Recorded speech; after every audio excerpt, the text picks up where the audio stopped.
అనగనగా ఒక పల్లెటూరు. ఆ ఊరిలో దేవశర్మ అనే ఒక బ్రాహ్మణుడు తన భార్యతో కలిసి ఆనందంగా జీవించేవాడు. వారికి చాలా కాలం తర్వాత ఒక పండంటి మగబిడ్డ పుట్టాడు. అదే సమయంలో దేవశర్మ ఒక చిన్న ముంగిస పిల్లను ఇంటికి తీసుకొచ్చాడు. ఆ ముంగిస బిడ్డతో కలిసి పెరుగుతూ ఆ కుటుంబానికి ఎంతో విశ్వాసంగా మారింది. కాని బ్రాహ్మణుడి భార్యకు మాత్రం ముంగిసపై కొంత అనుమానం ఉండేది. ఏదో ఒకరోజు ఇది నా బిడ్డకు హాని చేస్తుందేమో అని ఆమె మనసులో భయం ఉండేది.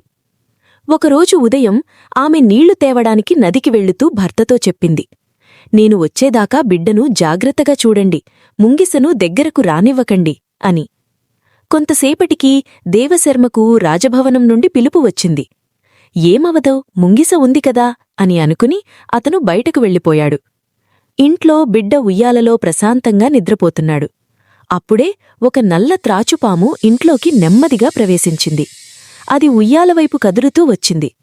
అది గమనించిన ముంగిస ఏమాత్రం ఆలస్యం చేయకుండా పాము మీద దూకింది. ఇద్దరి మధ్య భయంకరమైన పోరాటం జరిగింది. చివరకు ముంగిస పామును చంపేసింది. తన యజమానుల బిడ్డను కాపాడిన ఆనందంతో ముంగిస గుమ్మం దగ్గర కూర్చుని వాళ్లకోసం ఎదురుచూసింది. కొంతసేపటికి భార్య నీళ్లు తీసుకుని తిరిగి వచ్చింది. ముంగిస నోటికి రక్తం కనిపించగానే ఆమె భయంతో కోపంతో నా బిడ్డకేమైనా జరిగిందా అని అనుకుంది. ఆలోచించకుండా వెంటనే చేతిలో ఉన్న బిందెతో ముంగిసపై కొట్టింది. బాధపడుతూ ముంగిస అక్కడికక్కడే చనిపోయింది. అప్పుడే ఆమె లోపలికి పరిగెత్తి చూసింది.